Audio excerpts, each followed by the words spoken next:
Good evening. Good evening.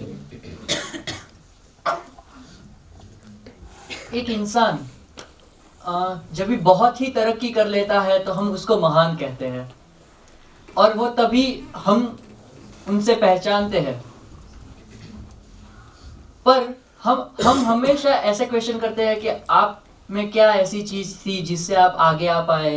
हम हमेशा एक वो उसको जो तत्व है जिसके लिए वो आगे आ पाया, उनको पहचानने की हम कोशिश करते हैं। उसी तरह से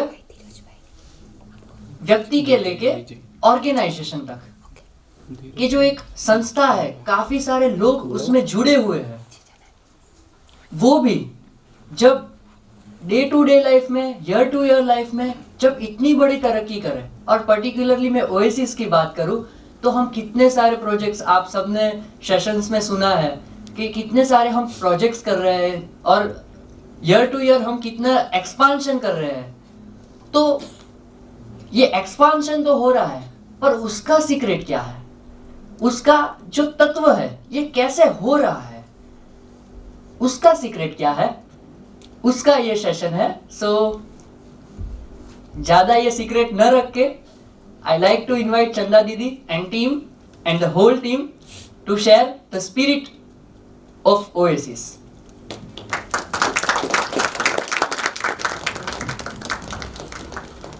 गुड इवनिंग फ्रेंड्स। सेशन शुरू करूं उससे पहले एक छोटा सा प्रश्न, और सबसे ज्यादा थैंक यू विनीत का कि उन्होंने सीधी दिल की बात कही है, तत्व की बात कही है। एक मिनट आप सोच के देखिए कि आपके सामने यहाँ पे एक बहुत बड़ी डिश रख देते हैं जिसमें ढेरों और ढेरों फूल रखे हैं जो आर्टिफिशियल है, और आपकी आंख बंद करवा देते हैं, और उसके बाद हम उसमें एक बहुत ही अच्छा सा फूल रख देते हैं जो आर्टिफिशियल नहीं है। तो जस्ट आपको मुझे हेल्प करनी है कि आप उसको पहचानेंगे कैसे, क्योंकि आपकी आंख तो बंद है। कोई मुझे हेल्प करेगा? हाँ, छू के, हाँ, स्मेल, खुशबू से और महसूस करके। चलिए, आपको उसको हाथ लगाने दिया तो आपको कैसे पता पड़ेगा कि ये कौन सा फूल है? हम उसको जैसे छूने लगते हैं तब हम उसमें से कैसे पता पड़ेगा कि ये गेंदे का फूल है, कि गुलाब का फूल है, कि कमल का फूल है, कि जासूद का? कैसे पता पड़ता है आपको? शेप से। फिर स्मेल, उसके छूने से क्या क्या दिखेगा? कांटे दिखेंगे, कुछ भी ऐसा होगा। तो जो भगवान ने छोटी से छोटी चीज भी जिस दिन बनाई ना, उस दिन उसके साथ उसकी विशेषताएं बना दी है। ऐसे ही विशेषताएं व्यक्तियों की भी रहती हैं और संगठनों की भी रहती हैं। ऐसा ही हमारा जो है, आप 2 दिन से जिसकी खुशबू ले रहे हैं, आप जिसका मजा ले रहे हैं, कहीं कहीं कुछ सवाल कांटों के जैसे के भी लग रहे हैं जिसके जवाब आपको चाहिए भी और हमको बहुत अच्छा लग रहा है, तो वो सब है क्या? उस चीज को हम अभी आपके सामने पैनल डिस्कशन में यहाँ रखने वाले हैं। और ये पैनल डिस्कशन में मेरे साथ जो महान वक्ता है, आत्मजा, अवधि, कृष्णा, जय, छायल और नीलेश भाई, और ये मित्र मुझे मदद करने वाले हैं। और साथ में आपको भी बातें करते जैसे हम शुरू करेंगे तो बीच बीच में आपके दिलों में भी गुदगुदियां होंगी, आपको भी अपने किस्से याद आएंगे, पर वो जरा दिल थाम के रखना, आपके किस्से आपके बिल्कुल पास तैयार रखना, क्योंकि पिछले सबसे लास्ट के जो 10 मिनट होंगे ना, वो आपके लिए होंगे। तो चलिए हम शुरू करें। हाँ, तो जब जैसे जैसे मैं ओएसिस से जुड़ती गई तो मुझे तो बहुत सी बातें छूने लगी, और सबसे पहला बहुत ही जिसको कठिन शब्द बोले ना, बार बार मेरे सामने आता था, इंटीग्रिटी। और वो सुन सुन के मुझे डर लगता था, क्योंकि है क्या, पर उसका अनुभव बार बार इन मित्रों से हुआ। तो क्या आप मुझे मदद करेंगी? क्या ऐसा ओएसिस में है क्या? ऐसे इंटीग्रिटी क्या है वो मैं बताऊं ना, उससे बेटर मैं बताऊं कि भाई मुझे क्या एक्सपीरियंस हुआ था जिससे मुझे मालूम पड़ा कि भाई एक्चुअल में इंटीग्रिटी क्या है। क्योंकि जैसे हमारी सबकी परवरिश हुई थी वैसे ही मेरी भी परवरिश हुई है कि भाई बोलना कुछ, सोचना कुछ, और जब अपने आप पे आए ना तो कुछ अलग सोच। तो जैसे हर्ष को सब जानते हैं, तो मिसाल की प्रोसेस सब चल रही थी और वो एडमिन था तो सबको मेल और सब करता था, तो हम सब जितने भी रीजनल सिनर्जिस्ट है तो उन सबको वो सीसी में मेल करता था, तो सबके मेल में पढ़ती थी हर रोज सुबह। तो मुझे लगता है ये लड़का क्या कर रहा है, इसको कुछ समझ नहीं आता, एक तो इतना छोटा सा है, 11th में पढ़ता है। सिद्धार्थ भाई को भी वही लैंग्वेज में मेल करता है, मुझे भी उसी लैंग्वेज में मेल करता है, ऋषिक को भी, प्रतीक भाई को। यार वो लोग जो पूरा सब छोड़ छाड़ के इसके पीछे लग गए, इस मूवमेंट में इतने डेडिकेटेड है, ट्रस्टीज है, उन सबको एक ही लैंग्वेज में बोलता है नहीं आपको ये करना है, आप कर सकते नहीं कर सकते, तो ऐसा मतलब ये लैंग्वेज में वो कैसे सिद्धार्थ भाई के साथ या किसी के भी साथ बात कर सकता है। तो मुझे बहुत गुस्सा आ गया फिर कि भाई यार ये क्या है, क्योंकि मुझे लगा ना भाई वो छोटा लड़का कैसे हम लोगों को ऐसे बात में कर सकता है। फिर एक दिन जरा शांत हुई तो पोज लिया, फिर सोचा कि उसमें उसने गलत क्या किया। वो जो कर रहा है it is actual OSS. OSS बोलता है कि भाई जो हम सोचते हैं हम वो कहते हैं और वो हम करते हैं। तो ओएसएस बोलता है कि वी बिलीव इन इक्वालिटी, बच्चों और बड़े में। तो मैं कैसा क्यों सोचती हूँ कि वो बच्चा है और मुझे नहीं बोल सकता, या सिद्धार्थ भाई को नहीं कर सकता, या इसको नहीं करना चाहिए। So it is spirit of OSS ने कि भाई दिस इज एक्चुअल इंटीग्रिटी। तो इंटीग्रिटी मतलब ये ऐसे कोई बुक थोड़ी है कि बाजार में मिलने जाएगी और उसको पढ़ेंगे और समझेंगे। तो ये बहुत छोटी बात है, पर इट इज एक्चुअल स्पिरिट कि भाई क्या है इंटीग्रिटी। दूसरा किसी का एक्सपीरियंस? मुझे लगता है और किसी को भी कुछ कहना है तो प्लीज आप मुझे ही समझा रहे हैं। हाँ यस डेफिनेटली। जब से ओएसिस को जानता हूँ तो चंदाबेन मुझे ऐसा लगता है कि जब मैं पहली बार ओएसिस आया था, ये बिल्डिंग, ये इंस्टीट्यूट में जैसे एंटर हुआ था, तो बिल्डिंग को देख के एक वाव सी फीलिंग तो आ गई थी, लेकिन लोगों के बारे में कुछ पता नहीं चला। और जैसे जैसे मैं ये ग्राउंड से उतर के -1 पे आया तो वहाँ सामने पल्लवी दीदी मिले और वो इतने प्रेम से मुझे स्माइल करते हैं और वेलकम करते हैं, तो दिल में एक ऐसी अलग सी फीलिंग आ जाती है कि इतना प्रेम से, इतना प्यार से वेलकम करने वाले लोग आज तक मैंने किसी को देखा नहीं है। और जैसे जैसे करके हम थोड़े ओएसिस से जुड़ते गए और यहाँ पे L3 किया, तो एक बात मुझे बहुत अच्छी लगी कि मेरे पास बहुत सारे क्वेश्चंस थे, बहुत सारे क्वेश्चंस थे, उसके आंसर नहीं मिल रहे थे। तो यहाँ पे आके मुझे शिवा दीदी और संजीव भाई ने वो आंसर्स तो नहीं दिए, लेकिन वो आंसर सोचने का एक जरिया अच्छे से दे दिया कि तुम्हारे जो भी क्वेश्चंस हैं उसके जवाब सिर्फ तुम्हारे पास है। तो मैं अपने आप को अंदर इंट्रोस्पेक्ट करने लगा, वो एक बहुत ही अच्छा मुझे फीलिंग आने लगा। और वो लोग बोलते हैं तो वो खुद के लिए भी ऐसा करते हैं, ऐसा नहीं वो कहीं से वो ऐसा कुछ आर्टिफिशियल जैसा लगता ही नहीं है, वो ऐसे जी रहे हैं, हम ऐसा महसूस करते हैं। यहाँ पे जब भी उनसे बात करते हैं तो ऐसा महसूस करते हैं। वैसी ही बात थी ज्योति इधर के वर्कशॉप में, तो जो वहाँ पे जो भी फैसिलिटेशन के लिए सिलेक्शन होता था तो उसमें कोई बहुत बड़ी बातें करने वाला या बहुत अच्छा वक्ता, ऐसा कुछ उनका क्राइटेरिया ही नहीं था। वो कितना जीता है, चाहे कोई भी आदमी हो, वो जो बोलता है वो कितना जीता है वही देखा जाता है। तो वो बात मुझे बहुत ही टच कर गई थी कि ये बात बहुत ही अच्छी लगती है कि जो बोलते हैं, जितना सोचते, जितना बोलते, उतना जीते हैं कि नहीं वही देखा जाता है। तो वो स्पिरिट जो है इसका है वो मुझे बहुत ही अच्छा लगता था। Thank you. मुझे भी ऐसे बहुत सारे एक्सपीरियंस हुए। सिर्फ छोटी सी बात कि जब मैं यहाँ को फैसिलिटेटर थी तो मेरे साथ एक ऐसा बच्चा था जो भी कॉलेज पढ़ रहा है, दैट मीन मैं एक डिग्री रखती हूँ ऐसा कुछ नहीं था। तो ये बात मुझे बार बार फील हुई। पर एक क्वेश्चन ये भी आता है कि संस्था पर्सन ऐसे चुनती है कि जहाँ पे उसकी एजुकेशन नहीं देख रही है, उसने कुछ गोल रखा है, तो जब उसको पब्लिक डोनेशन दे रही है, लोगों का पैसा यहाँ आ रहा है, तो क्या कुछ गड़बड़ होती है क्या? तो आपको क्या लगता है कि हमारे सिस्टम में मनी मैटर कैसे रखता होगा? इसका कोई मुझे हेल्प कर सकेगा समझाने में? मेरे पास उसका एक एग्जाम्पल है। यस, मैंने ये ओएसिस में नहीं किया है, बट जो स्पिरिट है ओएसिस का वो मैंने हमेशा मतलब वो मुझे पता नहीं था जब मैंने शुरू किया, but later on I realise कि ये स्पिरिट कहाँ से आया जो मैंने किया। सो मेरा स्टोरी ऐसा है कि पिछले 1.5 साल से मैं एक गांधी फेलोशिप करके एक फेलोशिप प्रोग्राम है जिसमें मैं एज ए फेलो काम कर रही हूँ और मतलब सीख रही हूँ, मैं एज ए स्टूडेंट हूँ वहाँ पे। और मुझे वहाँ पे हम लोग स्कूल्स के साथ काम करते हैं, गवर्नमेंट स्कूल्स के साथ। सो मुझे रियलाइज़ हुआ कि स्कूल्स में लाइब्रेरी एस्टेब्लिश करवाने की बहुत बड़ी नीड है। जो किताबें होती है वो काफ़ी इम्पॉर्टेंट होती है। एंड मुझे ये भी पता चल गया कि मेरे पास और कोई रास्ता नहीं है किताबें देने का, मुझे फंड रेज ही करना पड़ेगा। एंड दैट्स हाउ, मुझे पता नहीं था मैं कैसे करूँगी, क्या करूँगी, एंड आई स्टार्टेड। सो मैं जस्ट समरी दे रही हूँ कि मैंने क्या किया एंड हाउ आई डिड, वो मैं बाद में बताती हूँ। सो फर्स्ट कि मैंने कुछ 75,000 का फ़ंड कलेक्ट किया, 25,000 का स्पॉन्सरशिप कलेक्ट किया था कि लास्ट में जब बुक्स का हम बुक्स डिस्ट्रीब्यूट कर रहे हैं तो वो ऐसे ही डिस्ट्रीब्यूट नहीं करना है, उस पर एक मूवमेंट लॉन्च होनी चाहिए कि पढ़े खंडवा, खंडवा मेरे डिस्ट्रिक्ट का नाम है, बढ़े खंडवा। सो उसके लिए मैंने जो फंक्शन ऑर्गेनाइज किया था उसका 25,000 का स्पॉन्सरशिप था। जो फंड रेज किया उसमें करीबन 50 के आसपास के लोगों ने मुझे उसमें फ़ंड देने में कंट्रीब्यूट किया। 200 से ज़्यादा टीचर्स को मैंने एड्रेस किया कि टीचर्स भी उसमें कंट्रीब्यूट करें।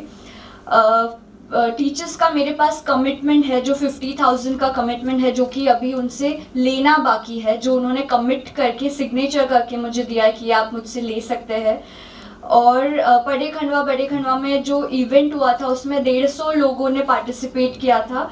एंड उसमें जो भी district institute of education and training है उसके जो ऑफिसर्स हैं, वहाँ के जो एमएलए है, ब्लॉक रिसोर्स कोऑर्डिनेटर्स, ये सारे एज ए चीफ गेस्ट वहाँ पे मौजूद थे। और 150 लोगों ने ये इंक्लूडिंग टीचर्स ये इवेंट में पार्टिसिपेट किया था। और ये पूरा जो जर्नी है ये 2.5 महीने का जर्नी है, ये पूरा 2.5 महीने में हुआ, और वो भी not as a full time, मैं ये ओवर टाइम करके ये मैंने कंप्लीट किया। अब ये जो पूरा हुआ है उसके पीछे कौन से जब हो गया तब मेरे दिमाग में नहीं था कि मैंने कौन सी वैल्यूज़ फॉलो की, मैंने क्या किया। बट जब मैं बैठ के लास्ट में इंट्रोस्पेक्ट कर रही थी कि एग्जैक्टली क्या हुआ, देन आई रियलाइज कि ये स्पिरिट है जो मैंने सीखा था एंड दैट मैंने सब जगह इसको फॉलो किया है। सो जैसे फर्स्ट इज इंटीग्रिटी, जैसे इंटीग्रिटी का बात हुआ तो जब भी मुझे किसी डोनर से मिलना होता था या किसी का टाइम लेते थे तो उनको उसी टाइम पे मिलना है, उन्हीं के टाइम पे मिलना है, और मुझे बिफोर टाइम पहुंचना है। और अगर उन्होंने बोला है मुझे इस टाइम पे याद दिलाना है आपको या इस टाइम पे मिलने आना है, तो वो थ्रू आउट वो फॉलो हुआ है। कभी मना नहीं किया कि मैं इस टाइम पे नहीं आ पाऊंगी या sorry. So that I did. दूसरा एक हमारा वैल्यू है रिस्पेक्ट और फ्रेंडशिप। तो जब मैं किसी बड़े बिजनेसमैन से बात कर रही थी, आई वॉज नॉट फीलिंग कि ये इतने बड़े हैं, कैसे मांगू, देंगे या नहीं, but that respect and friendship was there कि ये भी मेरे जैसे ही है और मुझे इनको जो जिसके लिए काम कर रहे वो बताना, और बच्चा सेंटर में था। सो ये एक वैल्यू वहाँ पे फॉलो हुई। तीसरा वैल्यू था ट्रांसपेरेंसी। अब ट्रांसपेरेंसी फॉलो करना कि मैं पैसे ले रही हूँ तो अब उसको ट्रांसपेरेंट रखना था। सो व्हाट आई डिड कि पहले तो मुझे रिसिप्ट प्रोवाइड नहीं हुआ था कि हम कैसे रिसिप्ट दें, और अब इसका कैसे सॉल्यूशन लाए। तो एक सर्टिफिकेट डिज़ाइन किया था जिसमें जो डोनेशन दे रहा है उसका नाम और कितना अमाउंट दिया है, मैं जब वो डोनेशन ले रही हूँ उनकी सिग्नेचर, मेरे सिग्नेचर, और इस दोनों का कॉपी दोनों के पास होगा। और ऐसे तो मैंने कर लिया, but later on I realise कुछ भी हो, certificate is not a legal चीज़, लीगल नहीं है सर्टिफिकेट। एक सिर्फ हम उन्हें एज एम्पावर कर रहे, but it's not a legal. तो अब क्या करें, एट दी एंड जब लास्ट में मुझे रियलाइज़ हुआ पूरा जो डोनेशन था वो मैंने स्पॉन्सरशिप में कन्वर्ट किया। तो जिस ऑर्गेनाइजेशन से बुक्स मंगवाई थी, अब उनसे मैंने बिल मंगवाया जिसमें हर एक डोनर के नाम का बिल हो, और बिल ऐसा नहीं हो कि भाई 1000 रुपये दिए तो सिर्फ बिल पे 1000 रुपये लिख दिया, क्या ऑर्डर किया, बुक्स। तो that is also not legal. इसमें ट्रांसपेरेंसी कैसे आएगा। सो आई स्पेशली रिक्वेस्टेड कि एक किताब का नाम होना चाहिए। तो अगर 5000 दिया है तो XYZ book 20 rupees, ABC books 50 rupees, ऐसे हर एक किताब का उस पे नाम हो। अब जब ये डोनर को मैंने बिल भी दिया कि ये एज ए स्पॉन्सरशिप हुआ, और उसमें अब उनको कैसे पता चलेगा कि ये किताबें कहाँ जा रही है। So the name of the जिस स्कूल में वो किताब गई है उसका बिल पे नाम, वहाँ के टीचर का नाम और उनका फ़ोन नंबर, ताकि उन्हें जब भी उन्हें उनका कांटेक्ट करना है या वो स्कूल को विजिट करना है वो कर पाए। सो दैट्स हाउ ये ट्रांसपेरेंसी का जो ये था ये, और ट्रस्ट एक बड़ी बात है कि अगर मैंने पैसे लिए हैं तो उन्हें ट्रस्ट होना चाहिए कि ये एक्चुअली सही जगह पे यूज़ हुआ है। और लास्ट में जब इवेंट हुई थी तो वहीं पे टीचर्स मौजूद थे, तो वहाँ उनका इंट्रोडक्शन भी करवाया कि ये डोनर है और इन्होंने इस स्कूल को वो किया है। फिर था एक वैल्यू थी ऑनेस्टी की। एक्चुअली जब मैंने शुरू में फ़ंड रेज करना स्टार्ट किया, मैंने एक इंसान को ऐसा प्रॉमिस दे दिया था कि मैं आपको टैक्स रीबेट सर्टिफिकेट दूंगी। सो बिकॉज जब आप डोनेशन करते हो तो एक ऐसा एक्सपेक्टेशन होता है कि टैक्स रीबेट मिले। एंड लेटर ऑन मुझे लगा कि शायद मैंने ये गलत कमिट कर दिया है, मैं शायद नहीं दे पाऊँ। तो मैंने उनसे टाइम मांगा, मुझे 15 दिन दो, अगर मैं नहीं दे पाऊँगी टैक्स रीबेट मैं आपके सारे पैसे वापस कर दूँगी। और उन्होंने मुझे 5000 का डोनेशन दिया था। एंड मुझे फाइनली पता चल गया कि दैट वाज माय मिस्टेक, कि मैंने गलत उन्हें कमिट कर दिया है। और 15 डेज़ मैंने ट्राई किया, बट आई रियलाइज़ कि ये गलत प्रॉमिस था। सो व्हाट आई डिड कि मैं उनके घर गई, मैंने उनको बताया सॉरी। उस टाइम पे एक ग्रीडीनेस का फीलिंग था कि यार 5000 चले जाएंगे, मेरा इतना बड़ा टारगेट है, मुझे इतना फंड चाहिए, और 5000 का बहुत वैल्यू होता है, और वो मेरा फर्स्ट फंड था। तो मैंने वापस कर दिया तो कुछ भी नहीं बचेगा मुझे फिर से। बट दैट वाज कि ऐसे पैसे नहीं चाहिए है अगर, और मैंने उनको माफ़ी मांगा और मैं वो पैसे वापस करने गई। बट वो पर्सन को लगा कि ये जो ऑनेस्टी से बात हुई और जो बच्चों के लिए हम कर रहे हैं, तो हम सिर्फ एक सर्टिफिकेट को क्यों इम्पोर्टेंट दे रहे हैं। और उन्होंने फाइनली कहा कि हमें नहीं चाहिए टैक्स रिबेट, ये पैसे रखो और जिस भी स्कूल में जाए हमें बताना, और ये बच्चों के काम आना चाहिए, यानी पैसे हमारे वेस्ट नहीं जाने चाहिए। और मैंने वो प्रॉमिस किया कि आपके पैसे वेस्ट नहीं जाएंगे। और दैट्स हाउ ये ऑनेस्टी का जो वैल्यू था ये यहाँ पे आया। फिर ओएसएस में भी लर्न कि जो भी प्रोजेक्ट हाथ में ले रहे हो और आप उससे कन्विंस हो कि ये करना ही है, तो एक डेडिकेशन और एक्सीलेंस से ही ये होना चाहिए। तो जो डेडिकेशन और एक्सीलेंस था, इट्स लाइक मैं मॉर्निंग सुबह, ऐसे मैं बहुत लेज़ी हूँ, मैं जल्दी नहीं उठती हूँ, बट ड्यूरिंग दिस 2.5 मंथ्स एक भी संडे मैंने वेस्ट नहीं किया था। संडे भी मैं डोनर्स से मिलने जाती थी, मॉर्निंग टू इवनिंग, सुबह उठती थी, मैं खाना बनाती थी, टिफ़िन लेके जाती थी, इवनिंग रात को 10 बजे तक मैं घर आती थी। बट दैट वाज कि करना है तो एक्सीलेंटली करना है, अदरवाइज इसको नहीं करना है। एंड दैट्स ये फॉलो हुआ। और लास्ट में मुझे बहुत ही क्लियर था कि जो कर रहे हैं वो बच्चों के लिए कर रहे हैं, और ये नहीं था कि मुझे क्या मिलेगा एट द एंड, मुझे क्या रिवॉर्ड मिलेगा। एट द एंड जो काम है वो ही रिवॉर्ड बन गया मेरे लिए, उसका जो सेटिस्फेक्शन होता है और जिसके लिए कर रहे हैं, जो कॉज था। एंड यस, इससे मैंने फ्रेंड रेज जो हम बोलते हैं, सिर्फ फंड रेज नहीं हुआ है, इसमें फ्रेंड्स को भी रेज किया है। तो जो भी डोनर से मैं मिलती थी वो मेरे बहुत अच्छे फ्रेंड्स हैं आज भी, और उन्होंने मुझे ये कमिट किया है। एक डोनर जिनसे मैं मिली थी, उनका बहुत बड़ा हॉल्स है जो वो पार्टी वगैरह के लिए देते हैं, और वो उन्होंने मुझे लाइफ टाइम के लिए कमिट किया है कि बेटा आपको कभी भी इस सिटी में कोई भी अच्छा काम करना हो तो ये हॉल है, आप बस मुझे फ़ोन कीजिए और मैं आपको ये हॉल रेडी करवाऊंगा। और 2 साल के बाद आपके पास शायद यहाँ पे घर नहीं होगा, अगर आप आओगे तो मेरा घर है, आपको बस मुझे फ़ोन लगाना है और आप मेरे घर पे रह सकते हो। और मेरा दूसरा घर पूना में है, अगर आप पूना जा रहे हो काम करने तो भी मैं आपको ये दोनों फैसिलिटीज़ अवेलेबल करवाऊँगा।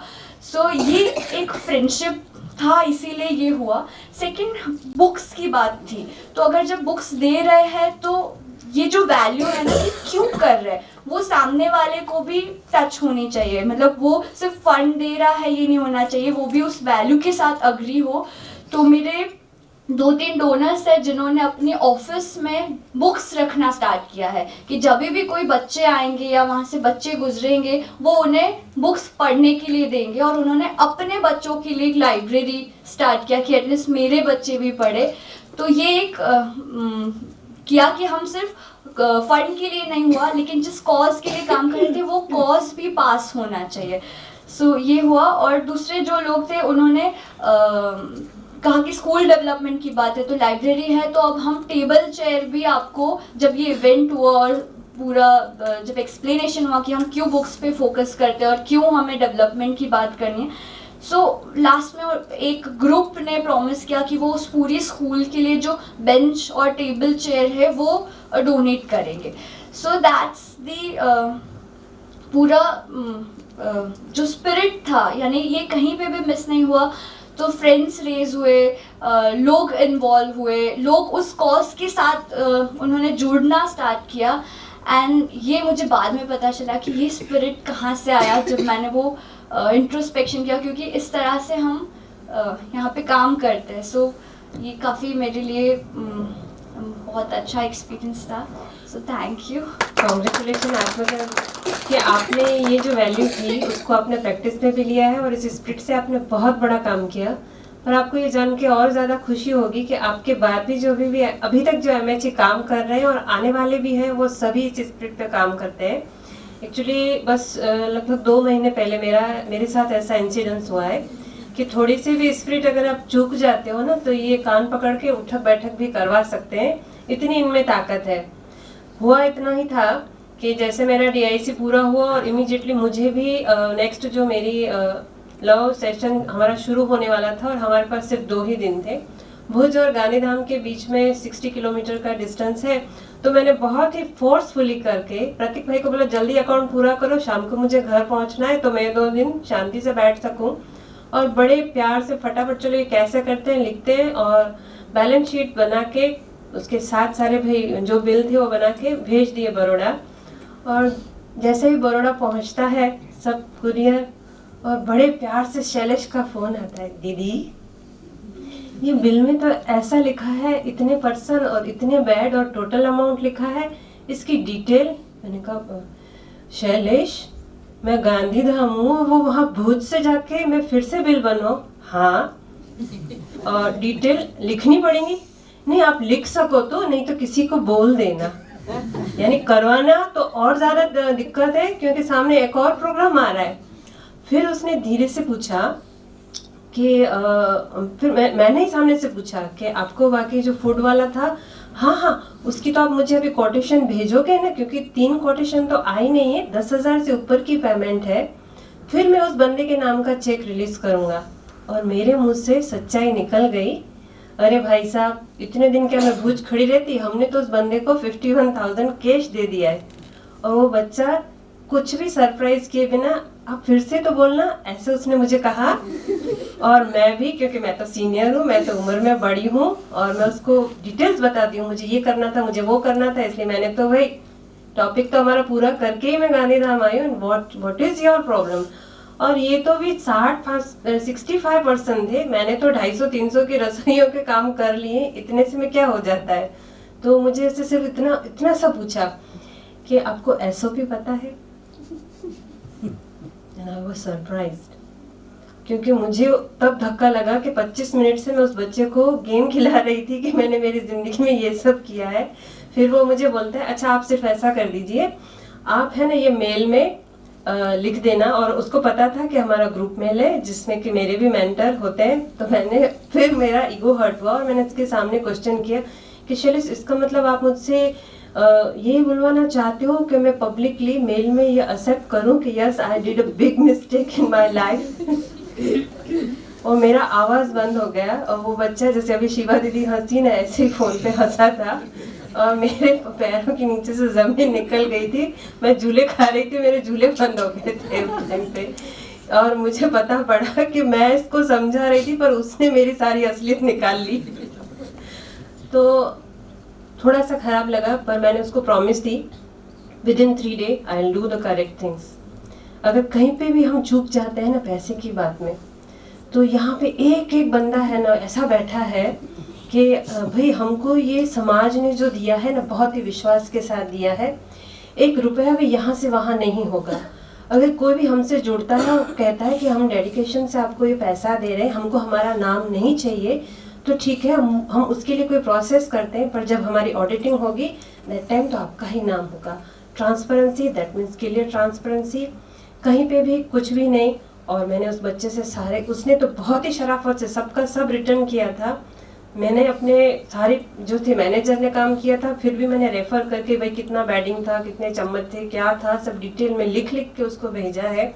और कान पकड़ लिए कि अब जब तक SOP पहले पूछ के फिर काम करूँगी, फिर बिल बनाऊंगी। इतना तो ये स्पिरिट मेरे में अब कम नहीं होगी, ऐसा मुझे विश्वास लगता है। तो बिल्डिंग का भी बात हो गई, हम लोग फैसिलिटेटर भी किस तरह से लेते हैं, फंड भी करते हैं, पर हमारे पास वो वैल्यू क्या है कि हम है ना इतने से ढेरों के बीच में से भी अलग पहचाने जाते हैं। ऐसा कोई एक्सपीरियंस मुझे ये शेयर करने वाले हैं। ओके, आपको 2 दिन से मालूम ही होगा कि हम लोग बहुत बड़ा प्रोजेक्ट करते हैं कि मिसाल, तो नवसारी में भी ऐसा ही कुछ प्रोजेक्ट हो रहा था। तो प्रोजेक्ट्स के पहले हम लोग 2 दिन पहले मिलते हैं और सभी लोग वैल्यूज बनाते हैं, क्योंकि बहुत बड़ा प्रोजेक्ट है और 500 900 जैसे स्टूडेंट्स पार्टिसिपेट करते हैं। तो वो लोग आए तो उसका मैनेजमेंट करना होता है, तो हम लोग वैल्यूज डिसाइड करते हैं। तो 2 दिन पहले हमारी वैल्यूज डिसाइडेड थी। फिर मिसाल का सेकेंड राउंड था 2 दिन के बाद, ग्रुप डायलॉग। तो हम लोग गए ग्रुप डायलॉग में। 200 या 300 स्टूडेंट्स थे जो लोग स्कूल में आने वाले थे, उनका ग्रुप डायलॉग होने वाला था। और 2 बजे ग्रुप डायलॉग शुरू हुआ। 2 बजे से ठीक 15 मिनट पहले मेरे को मालूम हुआ कि हमारे एक क्लास में 2 जजेस होते हैं। तो 5 क्लास ऐसे है कि जिसमें जजेस एब्सेंट है, कि वो लोग नहीं आए हैं। और मैं सोचने लगी कि अब मैं क्या करूं, क्योंकि एक क्लास में एक जज वो हमारी वैल्यू नहीं है।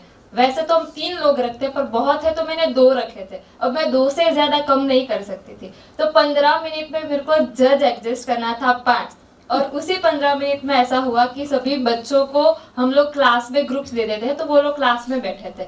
और दूसरे उनके जो पेरेंट्स उनको छोड़ने आए थे, क्योंकि छोटे छोटे बच्चे थे, तो वो लोग दूसरे रूम में बैठे थे।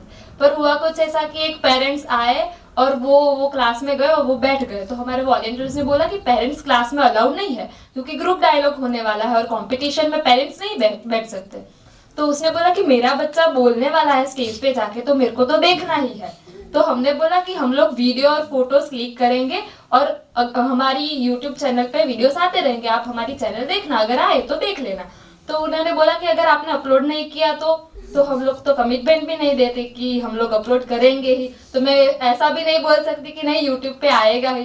तो मैंने बोला कि नहीं आएगा तो देख लेना, अदरवाइज आपके बच्चे को बोल देना कि वो आपको शेयर करे कि उसका एक्सपीरियंस कैसा रहा।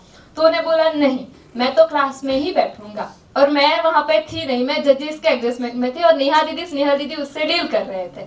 और नहीं, फिर ये लोग मेरे को हड़बड़ी में बुलाने आए कि चलो चलो, वो लोग बुला रहे हैं कि तुम्हारे हेड कहाँ पे है, उनको बुलाओ, मैं उनसे बात करूंगी।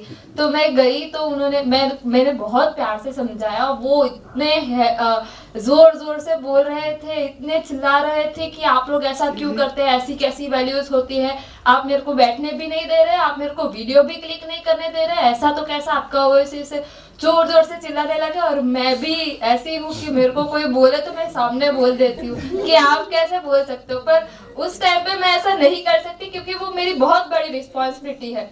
तो मैंने अपने गुस्से को इतना कंट्रोल किया और मैं इतने प्रेम से बोली कि नहीं अंकल, मैं समझती हूँ कि एज अ पेरेंट्स आपको होता ही है कि मेरा बच्चा वहां पे जाए तो मुझे देखना ही है, मैं आपको समझती हूँ, पर सोचो कि मैं आपको यहाँ बिठाया तो दूसरे बच्चों का क्या, उनके भी पेरेंट्स को बिठाओ। आपने कोई भी कंपटीशन में देखा है कि पेरेंट्स को अलाउ है, ये हमारा रूल है और मैं उसे चेंज नहीं कर सकती। तो कुछ भी हो जाए मैं चेंज नहीं करूंगी। फिर स्नेहल दीदी और नेहा दीदी को मैंने बोला जजेस कब है, आप लोग जाओ, मैं इससे डील करती हूँ। तो वो लोग चले गए और वो मान ही नहीं रहे थे। फिर उसने बोला कि आपका मेल आईडी दो। मैंने बोला मेरे मेल आईडी का क्या करोगे, मैं तो यहाँ पे हूँ, तो मेरे से बात करो। तो उन्होंने बोला कि हेड ऑफिस आपका बड़ा कौन है, आपका मेंटर कौन है, उसका नंबर दो। मैंने बोला मैं नहीं दे सकती, हमारा जो फॉर्म है उसमें हेड ऑफिस का नंबर है और उसमें मेल आईडी है, आपको जो भी करना है आप कर लो। तो उन्होंने फॉर्म खोला, फॉर्म में नंबर था, तो यहाँ पे कॉल किया कि कौन है, तो यहाँ पे ये लोग बच्चे थे, उन्होंने फोन उठाया और कोई था नहीं, तो ये लोग मुझे फिर से फोन कर रहे हैं कि कृष्णा नवसारी में क्या हो रहा है। तो मैं घबरा गई कि अब मैं क्या करूं। तो मैंने पहले पल्लवी दीदी को फोन किया, नहीं उठाया, प्रीति दीदी को किया, नहीं उठाया, शिबा दीदी को किया, नहीं उठाया। पूरे ओएसिस के जितने भी मेरे बड़े थे, जिसका भी मेरे पास नंबर था, उन 10-15 लोगों को मैंने नंबर लगा लिया, किसी ने भी फोन मेरा नहीं उठाया। और ये लोग मुझे बोल रहे हैं कि तू हैंडल कर। फिर ऐसा हुआ कि उन्होंने फोन किया, 3-4 बार हेड ऑफिस पर फोन किया। फिर मैं भी घबरा गई ज्यादा कि क्या हुआ। उतने में मेरे घर से फोन आता है कि मेरी बहन ने कुछ ऐसा कर लिया है, तो तू जल्दी से कर। तो वो लोग 10 मिनट में घर पे बुलाते हैं, वहाँ पे जजेस नहीं है और यहाँ पे ये पेरेंट्स मान नहीं रहे। और मैं इतना घबरा गई कि अब क्या करूँ। फिर मैंने सोचा कि अब जो भी है वैल्यूज के लिए स्टैंड रहना है, गलत हुआ तो गलत, सही हुआ तो सही। उन्होंने बोला कि आधे घंटे तक हमारी कन्वर्सेशन चली। फिर लास्ट में उन्होंने बोला कि आप नहीं अलाउ करोगे तो मैं मेरे बच्चे को लेके चला जाऊंगा। मैं कही ओके यू कैन गो, आपके बच्चे को पूछ लो, अगर आपको ऑर्डर देना है तो ऑर्डर दे दो, ले जाना है तो ले जाओ, पर मैं वैल्यूज नहीं ब्रेक करूंगी। तो वो उसके बच्चे को लेके चला गया। पर चले तो गए, पर वो लोग स्कूल में जो पेरेंट्स के बच्चे बैठे थे ना, वो रूम में जाके बैठे और सभी पेरेंट्स को बोलने लगे कि ओएसिस वाले ये कर रहे हैं, वो कर रहे हैं। तब तो वो नेगेटिविटी फैलाने लगी। तो मैंने बोला अब मैं क्या करूँ। स्नेहा दीदी के पास गई, दीदी कोई फोन नहीं उठा रहा है, मैं क्या करूँ। दीदी के तू जो सोचती है वैसा कर। तो मैंने बहुत ही फॉर्मली वहां जाके कहा।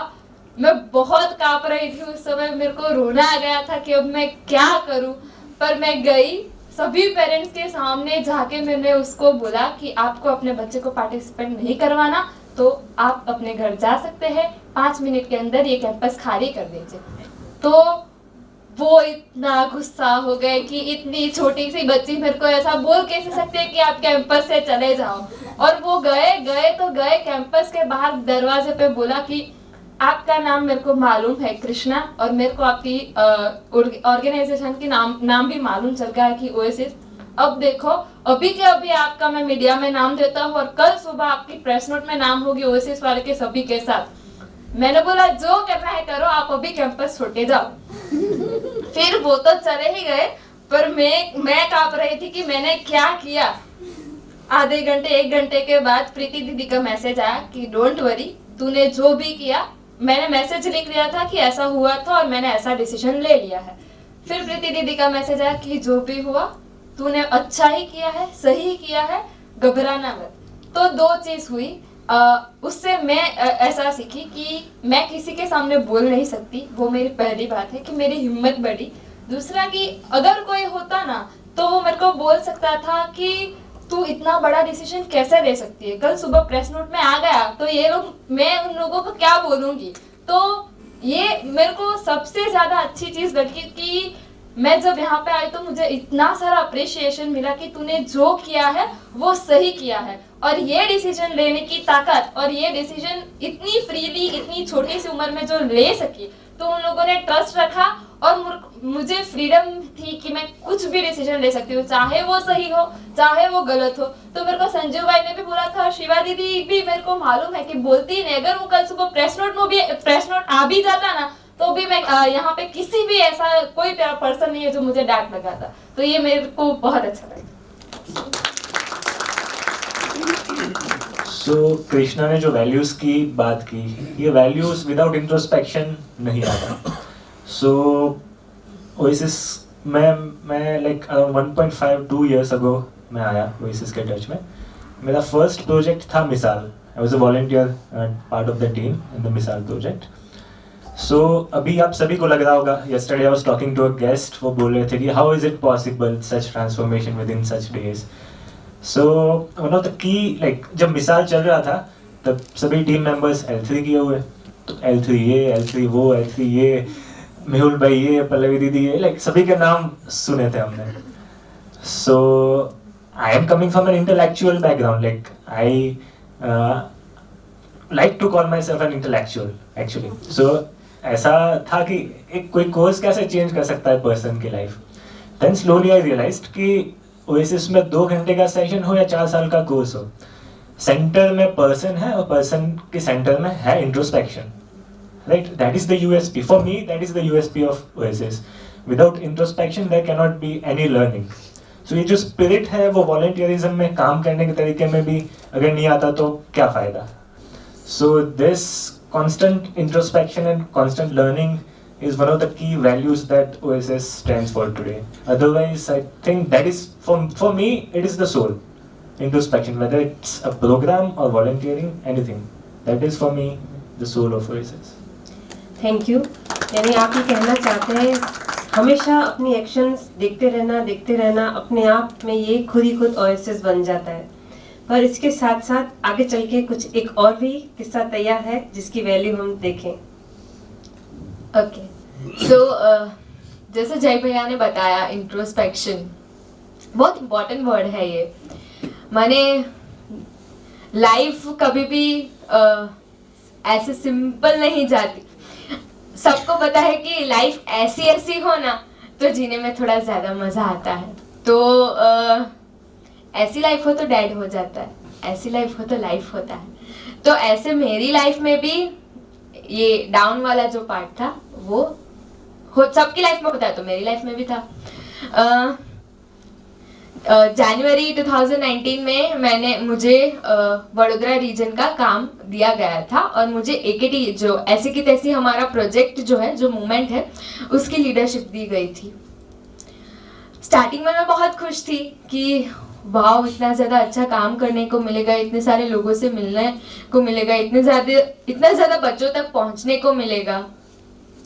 तो स्टार्टिंग में कैसा हुआ, 600 सेशंस का 3 महीने का गोल था. जनवरी, फरवरी, मार्च 3 महीने का गोल था, 600 sessions. And at the end of 3 months I ended up doing 35 sessions. 5%, जितना गोल था उसका 5%. आई was totally in depressed mode. माने इतना, मुझे ऐसा लगा इतना खराब performance. I was totally depressed और मुझे ऐसा लगा कि अब पता नहीं मैं कर पाऊंगी या नहीं, ये मेरा काम है या नहीं, होगा भी कि नहीं, ये सब क्वेश्चंस फिर मुझे ज़्यादा सताने लगे. माने मैं डीमोटिवेट हो गई, मैं डिप्रेस्ड हो गई. ऐसा चलता रहा और ये ज़्यादा लंबे टाइम तक हो गया था. तो मेंटली वो बोलते ना मैं कि कोई इंसान फिजिकली नहीं लेकिन सब कुछ मेंटली होता है. मेंटली स्ट्रांग होता है तो फिर कुछ भी कर सकता है, और मेंटली वीक होता है तो फिर कितना भी उसके हाथ में पावर हो, कुछ नहीं हो पाता. तो मैं डिप्रेस्ड हो गई. फिर मैंने ऐसे 3-4 महीने गए और I was totally down, break down. फिर मैंने सोचा कि क्यों नहीं हो रहा, क्या मिसिंग है. फिर मैंने ये डिसाइड किया कि अभी मुझे 5 से 10 दिन खुद के साथ चाहिए.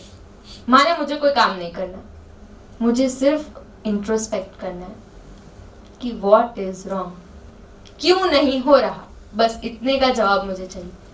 मैं खुद के साथ बैठी, मैंने सब फिगर आउट किया. मैं लिखती थी. जो ट्रैकिंग का पूरा प्रोग्राम था उसने भी मुझे बहुत हेल्प किया उसमें, क्योंकि नेचर के साथ होते हैं तो आंसर्स पता नहीं खुद ब खुद आने लगते हैं. तो मैं लिखती थी, मैं डायरीज भरती थी कि कभी ना कभी बस मुझे टाइम देना है, मुझे मिलेगा.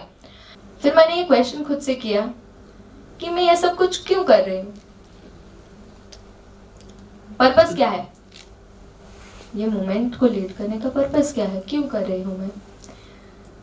तब जाके मुझे कहीं डीप डाउन जो मेरा इंटेंशन था, मोटिवेशन था, मैंने वो डिग करते हैं ना तो सोना निकलता है, तो वो मैंने बहुत ज़्यादा डिग किया. और तब जाके पता चला कि यार ये सब तो मैं अपना गोल ख़त्म करने के लिए कर रही हूँ. मैंने जो गोल लिया है उसके लिए कर रही हूँ कि ये 50 सेशंस, 500 सेशंस, 1000 सेशंस, ये गोल लिया है इसके लिए कर रही हूँ. लेकिन सच्ची में तो ये वो लाइफ सेव करने की बात है, इसमें गोल कहाँ से आया. माने गोल एक होता है लेकिन जो पर्पस होता है वो तो बच्चों का था, वो तो लाइफ बचाने का पर्पस था. तो ये तो मैं मिस ही कर गई. मैं तो सिर्फ वो नंबर्स में हो गया कि 50 सेशन हुए, 500 सेशन हुए, लेकिन ये जो पर्पस था ये तो चूक गया. कि वो हर उसके बाद का जो मेरा ये मैंने पकड़ा खुद को कि नहीं यार अब तो खुद को पकड़ना है और मुझे ये मोटिवेशन तो चेंज करना ही पड़ेगा, क्योंकि मेरे लिए बच्चों के लिए मुझे प्यार था बच्चों से, लेकिन कहीं ना कहीं ये ऑब्स्ट्रिकल हो रहा था मेरे लिए। तो मैंने खुद को चेंज किया। माने जो वो सेल्फिश था कि मुझे ये नंबर है या जो पूरा है, वहाँ से लेके जो सेल्फलेस बोलते हैं कि फिर मैंने ऐसा बोल दिया था एक बार अपने मेंटर को, मुझे प्लीज ये काउंट मत करना मेरे काम में कि ये जो जितने सेशंस है ना, मेरी जो प्रोडक्टिविटी होती है, मेरा जो काम होता है उसमें इसको काउंट मत करना, मुझे इसके सामने डबल काम दे दीजिए कि जिससे मैं मेरा पूरा जो प्रोडक्टिविटी होता है वो कवर अप कर सकूं। लेकिन ये काम को मैं पैसों से नहीं तोलूंगी, ये काम को मैं गोल से नहीं तोलूंगी। मैंने ऐसा बोल दिया था कि ये सिर्फ बच्चों के लिए करना है। और उसके बाद जब मैं सेशन लेने जाती थी ना, तो मैं ये काउंट नहीं करती थी कि 1 सेशन हुआ, 2 सेशन हुआ, 3 सेशन हुआ। मैं ये काउंट करती थी कि मुझे कितनी स्माइल्स मिली, मुझे कितने ऐसे चेहरे मिले, मुझे कितने ऐसे सेंटेंसेस मिले कि थैंक यू सो मच दीदी। सो ये जो पूरा हार्ट ट्रांसफॉर्म हो गया मेरा, कि ये जो मैंने खुद का जो डीप डाउन मोटिवेशन था वो मैं चेंज कर पाई कि अब मैं स्माइल्स कलेक्ट करती हूँ, मैं नंबर्स कलेक्ट नहीं करती। तो ये मेरा मोटिवेशन चेंज हुआ is just because I set with my self. और मैंने जो इंट्रोस्पेक्शन की पूरी प्रोसेस की कि लाइफ बदल जाती है अगर आप खुद को सही ढंग से पकड़ पाओ। तो this is my story. Thank you. Giving का बहुत बड़ा एग्जाम्पल, और ये गिविंग के लिए ही शायद 30 साल पहले सब लोग एक साथ निकले थे। वही बात कल शाम को संजीव भाई ने हम सबके साथ की कि ये जो सीक्रेट ऑफ वॉइसेस की कल बात चल रही थी, और उसी पे से ये स्पिरिट डेवलप होती गई। और आज भी एक सीक्रेट और भी है जो मैं जस्ट जल्दी से शेयर करती हूँ, क्योंकि मुझे पता है कितने चेहरों के पास छोटी छोटी स्टोरियां हैं वेट कर रहे हैं मेरी तरफ देख के कि हम भी यहाँ थे। जो 30 साल पहले मित्र इकट्ठे हुए ना कि हाँ हमको भी देश और दुनिया के लिए कुछ देने के लिए इकट्ठा होना है, तो सिर्फ वो प्रक्रिया तब होके फिर रुक नहीं गई है, वो उसके बाद भी चलती चली। इसलिए तो बड़ौदा में से ओएसिस निकल के आज पूरे भारत में फैला है। और आज भी कोई भी मित्र जो ओएसिस के साथ जुड़ना चाहता है कि हाँ मेरे पास छोटा सा कुछ देने के लिए है, एक छोटा सा दिया मेरे पास भी है, क्या आप अपनी दिवाली में मुझे रखोगे, तो यहाँ वो स्वीकार किया जाता है। और उसका बहुत बड़ा उदाहरण मेरी ज़िंदगी में भी हुआ है। 6 महीने पहले ही जब मुझे मेरी ज़िंदगी का एक मकसद मिला कि हाँ मैं भी देश के लिए या अपने बच्चों के लिए कुछ करना चाहती हूँ, तो मेरी बात हुई थी संजीव भाई से। और मानोगे नहीं, इतनी बड़ी घटना है, क्योंकि एक तो शिक्षक हूँ यानी बोलने की तो दुकान चल के लेके घूमती हूँ और एक बार शुरू हो जाती हूँ तो बंद नहीं होती हूँ। But that was my biggest lecture. मैं लगभग 4.5 घंटे कंटिन्यूसली बोली थी, और उस बंदे में कैपेसिटी है कि वो सुन रहे थे। आई हैट्स ऑफ हिम। शायद बीच में मैंने एक गिलास में से 2 बार सिप ली थी और आधा ही गिलास पानी पूरा किया था।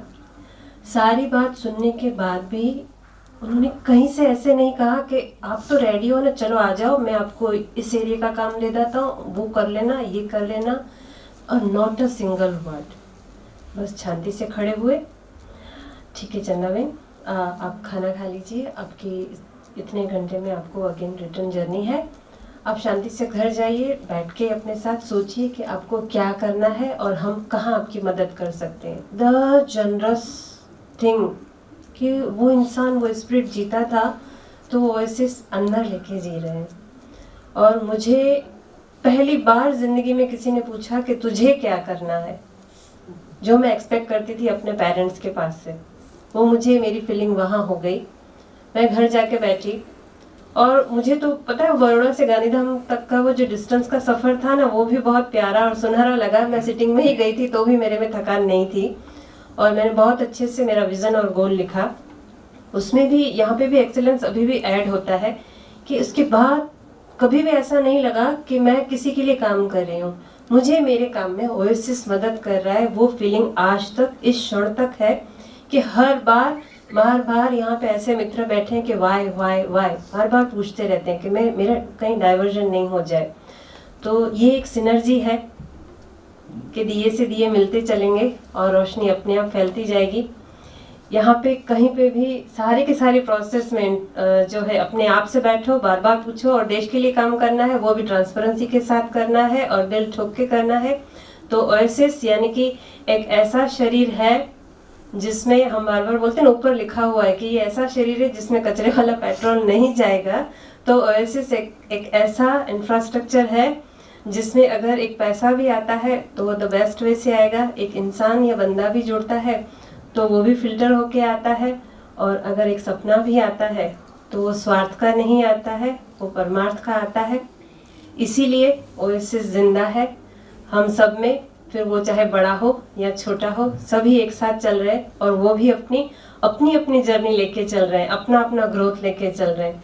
इसीलिए सुबह से लेके रात तक हम बैठते हैं ना तो भी सब स्माइल से ही मिलते हैं, नहीं पहचान दे तो भी स्माइल दे देते हैं। तो ये हमारी स्पिरिट है जो हमारे कल्चर से, हमारे बर्ताव से हम सब एक दूसरे में दिखती है।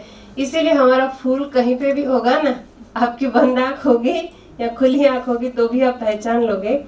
और ख़ास बात ये कि इसी से कल्चर बनते बनते मुझे ऐसा लगता है कि कुछ सालों के बाद हम सब और ये सब बच्चे इतनी दुनिया में फैल जाएंगे कि सब जगह ओएसिस ओएसिस नहीं होगा, पर ऐसी दुनिया बन जाएगी कि ओएसिस की जरूरत ही नहीं पड़ेगी।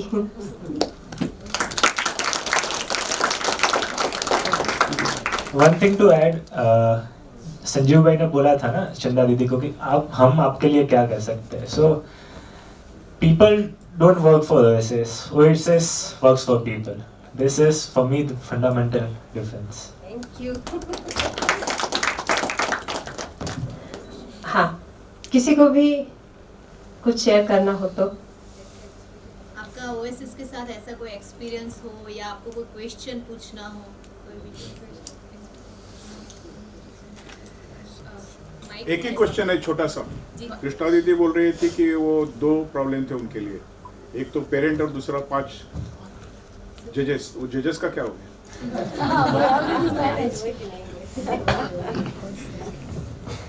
जजेस भी मैनेज हो गए और पेरेंट्स जो घर पे बुला रहे थे वो मैं नहीं गई क्योंकि मेरे को मालूम चला कि मैं नहीं जाऊंगी तो कोई चला नहीं जाएगा। यानी जहाँ जवाबदारी है वहाँ वो फौज सैनिक खड़े ही रहते हैं, हिलते नहीं हैं।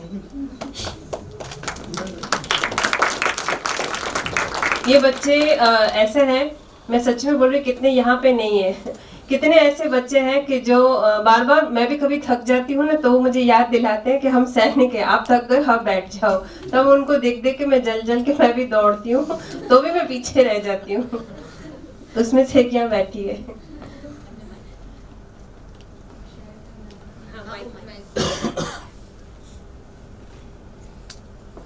मैं कॉलेज करती हूँ, तो अभी शायद 15 दिन पहले ही हमारी कॉलेज में कंपटीशन आया, the speaker of Kutch speech competition. तो मैं गई, मुझे बहुत मज़ा आता है, भले मैं विन हो, मेरा नंबर आए ना आए, मुझे एक्सपीरियंस करना है। तो मैं वहाँ गई तो क्लास दिए थे हमें, तो मेरा सब्जेक्ट था विश्व कक्षा पर भारत की बदलती तस्वीर। तो मैं वहाँ गई, मेरा लास्ट नंबर था, मेरी कोई प्रिपरेशन नहीं थी, जस्ट एक वैल्यू थी मेरे पास ओएसिस की कि कोई भी चीज़ देख रहे हो तो उसमें पॉजिटिवनेस देखो। तो मैंने मेरी स्पीच बोली, लास्ट में उन्होंने अनाउंसमेंट की कि फर्स्ट रैंक आरती प्राइमरी राउंड में। आई एम जस्ट शॉक कि मैंने तो इतना कुछ खास बोला ही नहीं है। फिर मुझे याद आया शायद मैंने वो पॉजिटिवनेस का जो कुछ भी बोला, क्योंकि सब जगह गंदी चीज़ें नहीं चल रही है, तो वो वैल्यूज मुझे बहुत काम आई। बट फिर सेकेंड राउंड में मैं आ गई वापस, तो मैं यही प्रे कर रही थी कि मैं आगे ना जा पाऊँ, क्योंकि उसका फाइनल राउंड 11 तारीख को था और मुझे यहाँ आना था। तो मैंने सीरियसली प्रे किए कि मैं आगे ना जाऊँ क्योंकि मुझे यहाँ आना है। एंड सेकेंड चीज़ मेरे में ये चेंज हुआ है कि नॉर्मली फर्स्ट ईयर में मैं वो बोलते हैं ना रट्टा मार के जाती थी, मुझे मार्क्स चाहिए थे। सेकेंड ईयर से मेरी ये स्ट्रगल खुद के साथ स्टार्ट हुई है कि मैं कुछ भी पढ़ रही हूँ तो मैं मन से उसको ग्रहण करूँगी और समझूंगी, ऐसे रट्टा मार के नहीं जाऊँगी। तो ये स्टार्ट हुआ है और उसके बाद ओएसिस ने मेरी बहुत हेल्प की है कि कुछ भी करना है तो दिल से क्या करना है, वो फिर चाहे एजुकेशन ही क्यों ना हो। तो बस ये। Thank you Aarti. Time is over. वो बार बार वहाँ पीछे से दिखा रही है। एक्चुअली स्पिरिट के लिए हम शायद इतना सा बंडल लिखे ना, या यहाँ पे आज हम शायद 150 लोग हैं, हर किसी से मिलोगे ना तो 150 कहानियाँ बन ही जाएंगी। तो आप सेशन के बीच बीच में एक दूसरे से मिलते रहिए और ये खुशबू का मजा लेते रहिए। Thank you.